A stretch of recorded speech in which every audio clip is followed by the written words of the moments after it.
wabarakatuh. Coba serius. Terima kasih pada moderator atas waktunya. Pertanyaan saya tujukan kepada saudara saya Kiai Said Akhil Siraj. Dan maaf Kiai, ini tidak menyalahkan. Kalau dulu kan saya menyalahkan, sekarang ada, tapi bertanya. Pertama, tentang Islam Nusantara Kiai Said. Apakah sama dengan Islam Nusantara versi Rois Am Kiai Ma'ruf Amin? Mengapa? Karena setelah kami membaca konsep Islam Nusantara versi beliau, itu banyak hal-hal yang saya kira masih kurang matang.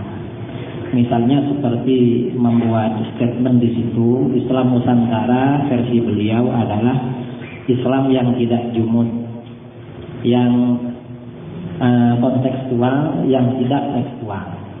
Padahal kalau kita membaca dalam usul fikih yang Kiai terangkan tadi, di dalam usul fikih ada nas, ada zahir, ada takwil dan lain sebagainya. Kalau semuanya ditakwil, tidak ada yang nas sama sekali, kan menjadinya liberal, kebatinan, kan seperti itu. Saya pernah menulis kritik terhadap tulisan beliau karena saya anggap memang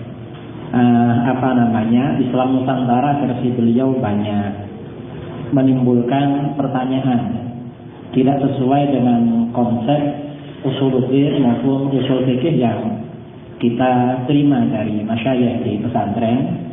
Baru menulis satu edisi, saya dihubungi oleh kawan-kawan di LBM PBNU. Ada kawan LBM PBNU bilang pada saya, Ustaz, tolong Kiai Ma'ruf Amin jangan dikritik. Loh kenapa? Beliau sudah sepuh. Kalau Pak Said tidak apa-apa.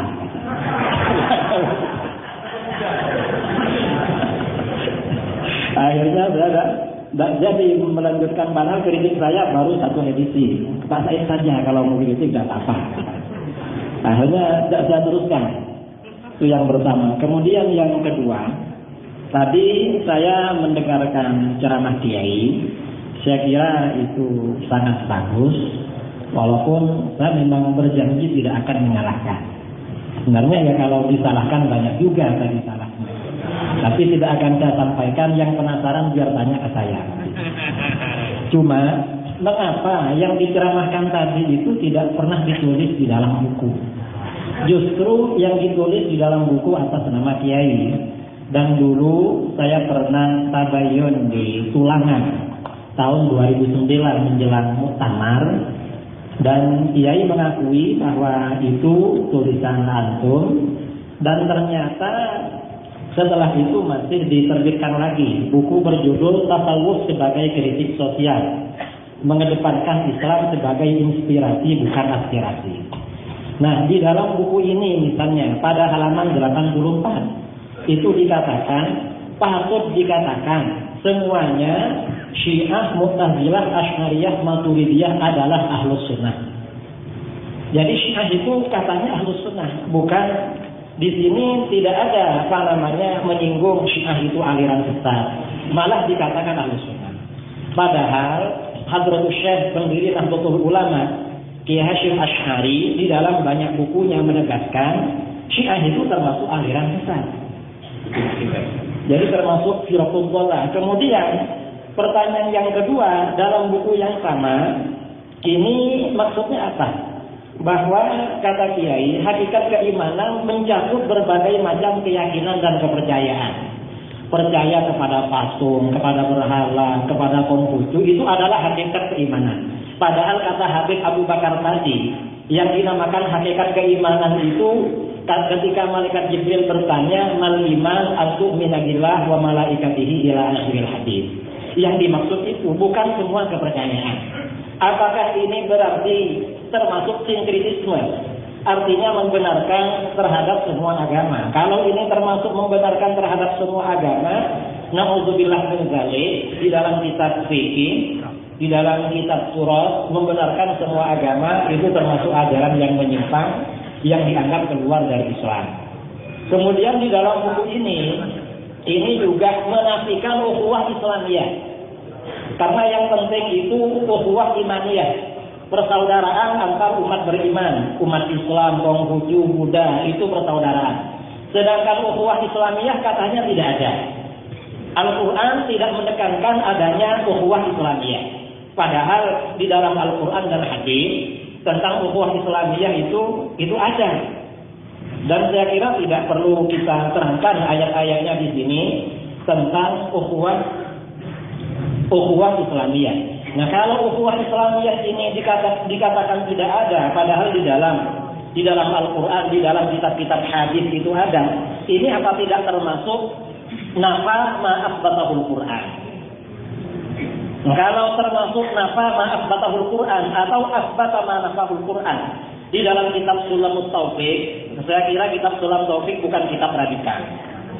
Bukan kitab radikal, karena kalau kitab Sulam Taufik kitab radikal berarti pesantren ini radikal semua.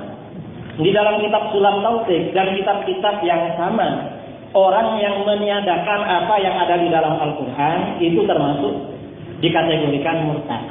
Nah, pertanyaan kami, ini maksudnya apa? Di dalam buku yang diterbitkan oleh Pengurus Besar Nahdlatul Ulama tahun 2012, buku yang isinya terkandung hal-hal yang semacam itu, mengapa diterbitkan? Apakah itu memang tulisan kiai? Dulu waktu bertemu di Tulangan 5, antum mengakui kalau itu tulisan antum dan katanya mau direvisi. Sepertinya ada sempat merevisi setelah itu, tapi terbit lagi. Dan kalau itu terbit lagi, apa setelah ini akan terbit lagi buku yang seperti ini? Atau lebih heboh lagi? Saya kira ini beberapa klarifikasi pertanyaan dari saya, kurang lebihnya mohon maaf. Assalamualaikum warahmatullahi wabarakatuh. Jamiatul Quran, bukan saya, tapi Jamiatul Qurra wal Hufaz yang ketuanya Pak Muhaimin Zain, bukan saya. Pak Muhaimin Zain Wakul Hufaz MUI kerjasama dalam mengadakan musabaqah, mengkaji Al-Quran dan qiraat. Karena mengadakan musabaqah MUI itu minimal 5 miliar. Tujuannya. Lah, yang pertama kali mengadakan musabaqah tilawatil Quran itu NU tahun 62. Tapi direbut oleh pemerintah Orde Baru.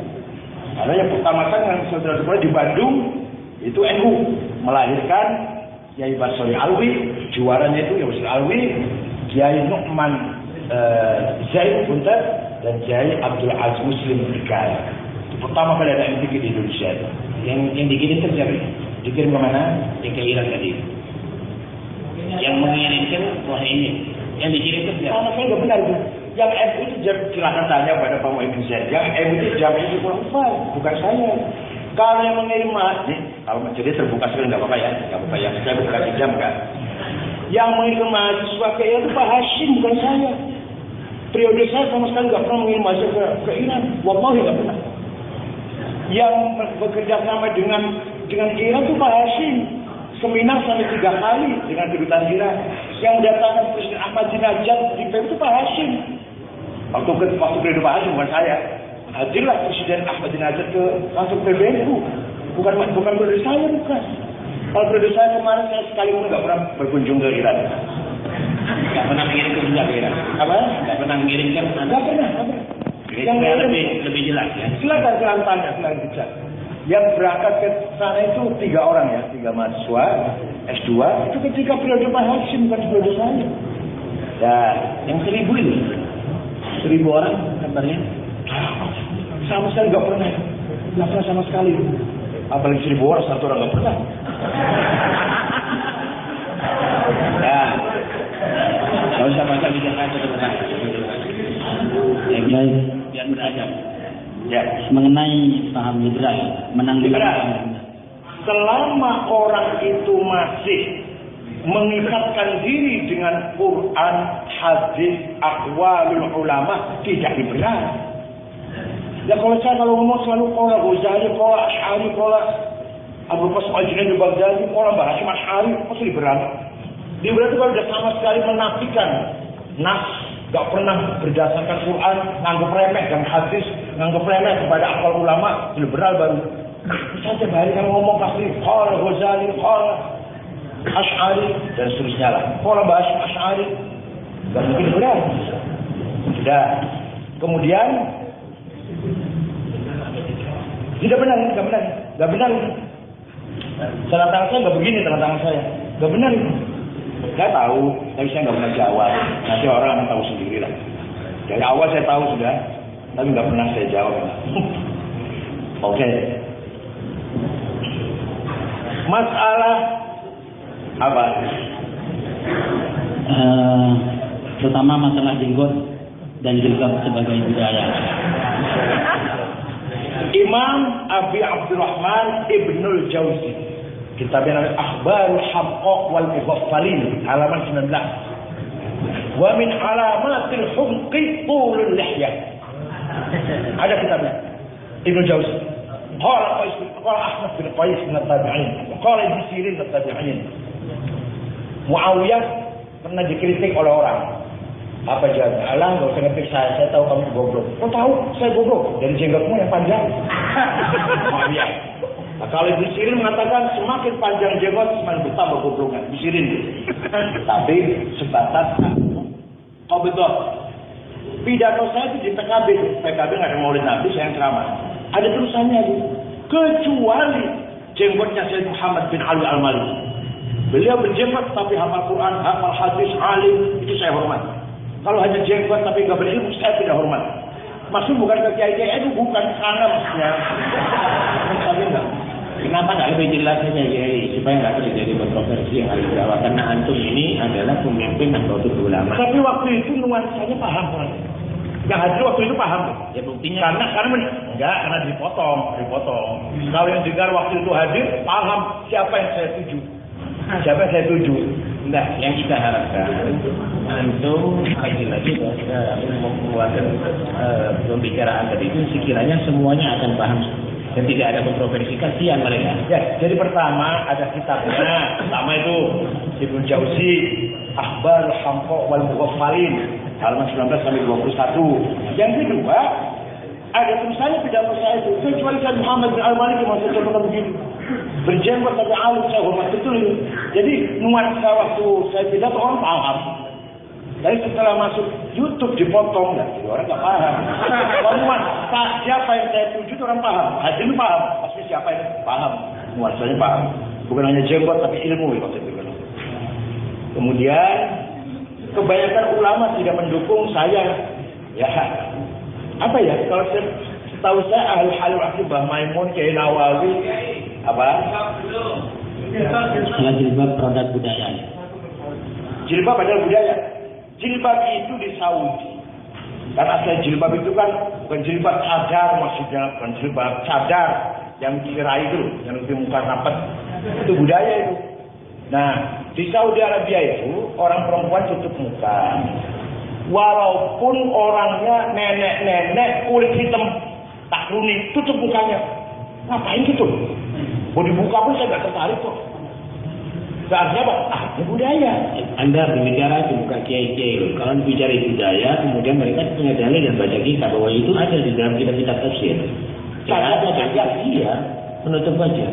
Semua. Itu kitab tafsir juga ada, bukan semuanya. Anda bicara bukan kiai, ini orang umum. Oke deh. Jadi gini, maksud saya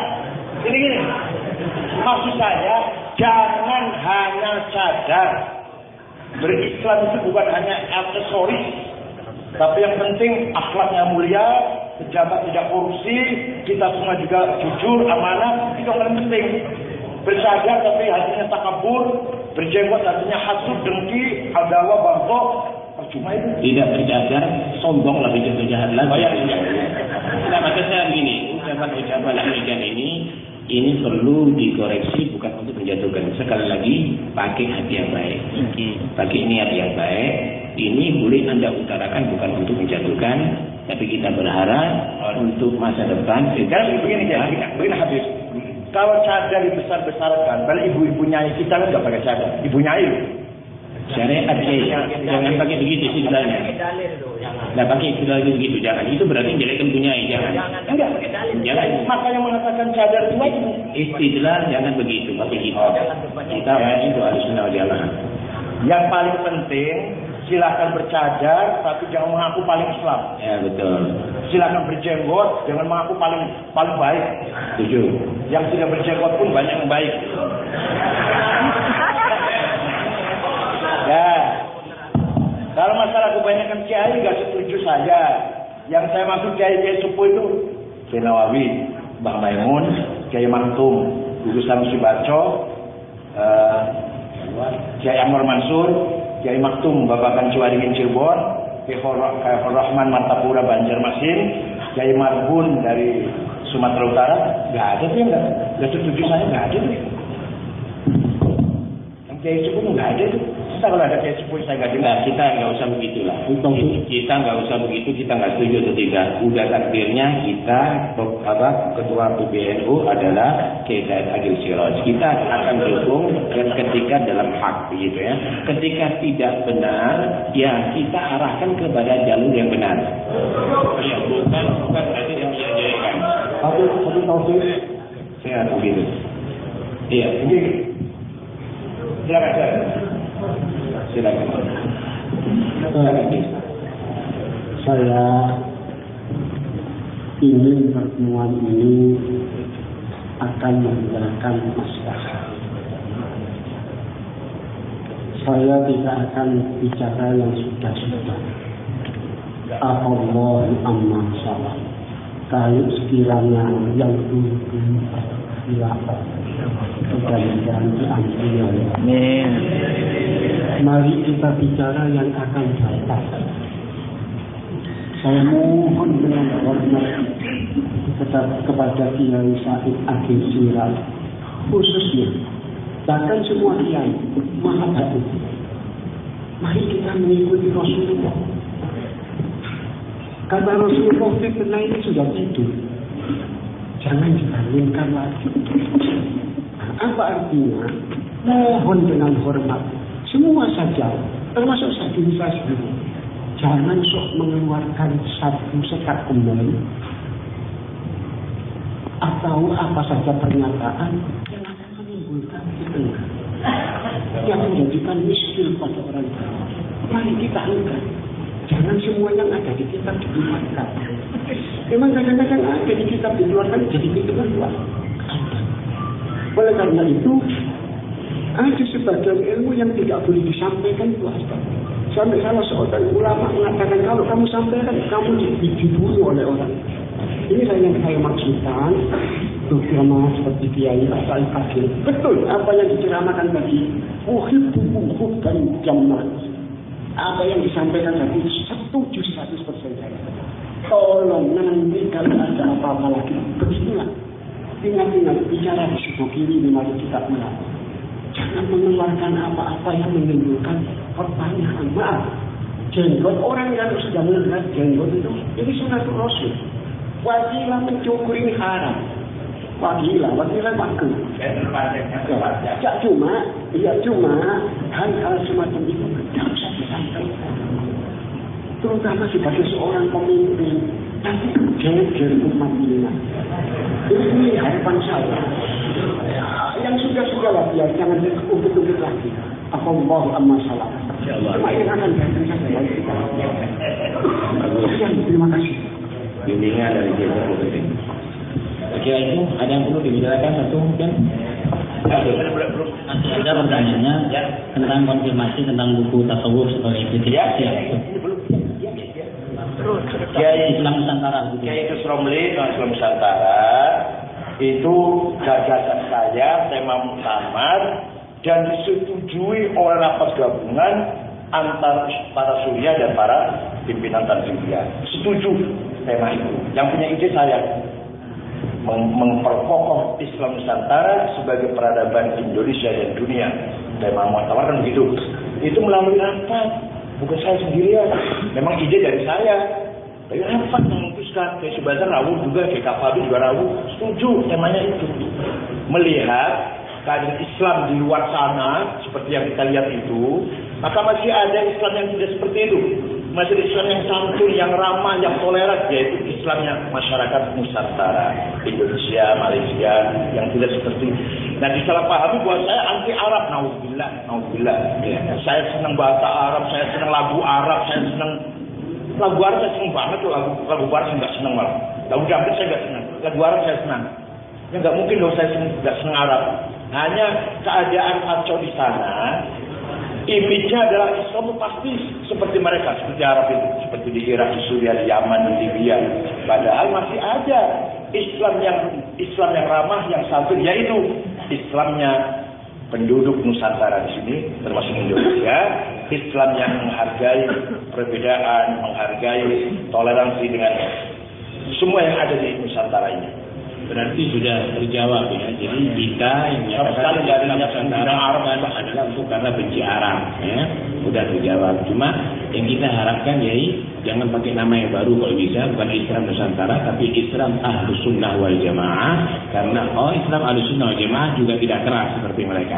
Sehingga ketika kita menyatakan Islam Ahlus Sunnah wal Jamaah di Indonesia tidak sama dengan Islam yang ada di Arab yang bukan Ahlus Sunnah wal Jamaah atau yang di Timur Tengah. Itu mungkin akan lebih pas sehingga tidak ada begini. Tidak ada kelompok lagi yang mohon maaf. Tipologi khosois memayizat kita itu bisa contohkan dulu. Utawi ibu opo ing dalem hanya di Nusantara itu. Sejatinya para ulama dulu dalam mensinkronkan nahwu dan bahasa Jawa. Fa utawi libtada ibu khobar opo lifa ilin wala ibi doar wa ing lima mulin wa ing dalem gorok. Dan seterusnya wa mutlaqul maquli fihi kelawan kaza kabar dari fatul berbayan serta lima mulin ma'ah bahkan sifat. Itu hanya di Nusantara, itu di Arab gak ada itu. Harus kita hargai. Dan ternyata ulama Nusantara juga luar biasa. Mafhum. Artinya kita tidak paham. Kita sebagai ulama Nusantara. Syekh Ahmad Khatib Sambas menulis kitab Fathul Arifin yang menyatukan antara Tariqat Qadiriyah dan Naqsyabandiyah, diikuti oleh seluruh dunia. Kita Qadiriyah dan Naqsyabandiyah. Pencetusnya Syekh Ahmad Khatib Sambas Kalimantan Barat. Syekh Nawawi Banten kita dibaca di seluruh dunia Islam.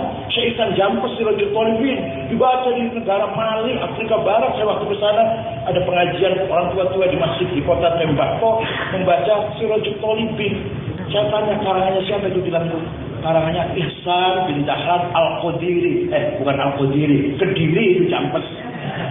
Saya bangga ulama Nusantara. Syekh Idrus Al-Butoni punya kitab Mu'nisul Qulub fi Dzikri Alamil Wujud. Itu bukan alim Nusantara, itu alimul alam itu ya. Alimul dunia. Yang dari Nusantara levelnya internasional, itu. Jadi bukan hanya ulama tuh, mohon maaf. Bukan hanya ulama tuh harus dari Arab saja. Dari Nusantara itu banyak ulama besar. Saya yakin Padang. Al-Fawaidul Janiyah kalau juga wow sekali ayatul akhtar. Saya kira ini cukup untuk menjadi jawaban, nggak perlu diperpanjang. Kita manfaatkan Habib ini sekarang. Saya minta pertanyaan yang terakhir dari Habib. Yang terakhir Pak Idrus. Waktu saya mengatakan bahwa semua agama sama, itu bukan dari saya. Pendapat Ibnu Arabi. Jadi kan dari awal barangkali. Nabi mengatakan iman agama semua sama. Laqad sara qalbi qabilan kull suratin famar ali wa zal wa jinul rubani wal wahtarat mushaf Quran wa ka'bal qaifin dan seterusnya lah. Ibnu Arabi, Ibnu Farid, Al-Halaj begitu. Jalani Ar-Rumi juga sama, Abdul Qadir Al-Jili juga sama. Jadi saya mengutip. Saya lagi mengutip. Seperti pidato saya tentang Syiah. Untuk apa ngutipnya ini? Lagi menjelaskan. Untuk supaya ribut ini semuanya jadi yang sekarang kita paham. Waktu saya pidato tentang Syiah juga ada menurutnya. Menurut orang Syiah ada wasiat dari Nabi bahwa pengganti saya Ali. Oleh karena itu Abu Bakar Umar pengkhianat. Dan menurutnya nggak dibuang menurutnya. Dikatakan saya ngomong Abu Bakar Umar pengkhianat. Padahal ada kata menurut orang Syiah itu beda saya gitu mereka. Buku Anda ini kan dibaca orang banyak, begitu. Buku Anda ini dibaca orang banyak. Kenapa nggak buku-buku yang tadi itu disebutkan tadi itu, yang sifatnya mengajak kepada yang bisa dipahami oleh orang? Kenapa membuat pemahaman begitu? Tidak lebih terkenal. Enggak, maksud saya begini loh, kita ini eman dengan antum, dan antum ini misalnya ulama, Jangan nanti akhirnya ulama semuanya berlisan seperti itu dianggapnya begitu. Karena antum ini membawa gerbong yang sangat besar, yang sangat luar biasa. Yang jadi penumpangnya ini ulama seluruh Indonesia atau masinisnya begitu. Kasihan kan mereka akhirnya disibukkan dengan urusan yang demikian. Ya maksudnya membuka wawasan, ada pendapat yang seperti itu. Maksudnya antum, tapi pemahamannya orang kan lain gitu. Oke. Kan orang dikatakan sekalian ala qadri qabulihi begitu. Al-fahm bitadrij. Mengenai Syiah termasuk ahli sunnah. Tidak ada. Begini maksudnya begini, kalau ada waktu saya bisa ngomong panjang sebenarnya. Syiah itu juga berdasarkan hadis, tapi hadis rawi mereka. Dalam kitab Biharul Anwar karangan Muhammad Baqir Al-Majlisi 110 jilid itu kitabnya. Itu hadis pegangan Syiah, enggak pakai Bukhari Muslim. Artinya Syiah juga ahli sunnah, tapi sunnah versi mereka tidak mau Bukhari Muslim. Cukup pada kiranya kita manfaatkan Habib Abu Bakar sekarang. Saya kira begini, yang kita harapkan ini saya lagi istirahat, jangan membawa komentar yang multi tafsir sehingga kita orang-orang NU tetap bagus. Itu antum pemimpinnya kita dan kita tidak boleh untuk berbicara menjatuhkan siapapun ada di sini. Harapannya kita antum kembali seperti Kiai Hasyim Asy'ari. Amin. Harapannya kita antum seperti pendahulu. Mudah-mudahan Allah beri kekuatan kepada antum. Bisa menjadi seperti mereka. Amin. Allahumma amin. Dan mari kita kepada Habib Abu Bakar karena saya mohon maaf ya. Terima kasih. Mohon maaf atas keterbatasan. Orang nulis pasti ada salahnya, orang ceramah pasti ada salahnya. Kalau nggak mau salah jangan nulis. Mohon dikoreksi tulisannya. Kalau mau nggak kesetrum jangan pakai listrik. Kalau nggak nyerempet jangan nyupir. Mohon dikoreksi tulisannya. Syukran. Assalamualaikum. Saya permisi ada pertemuan nanti malam. Assalamualaikum warahmatullahi wabarakatuh.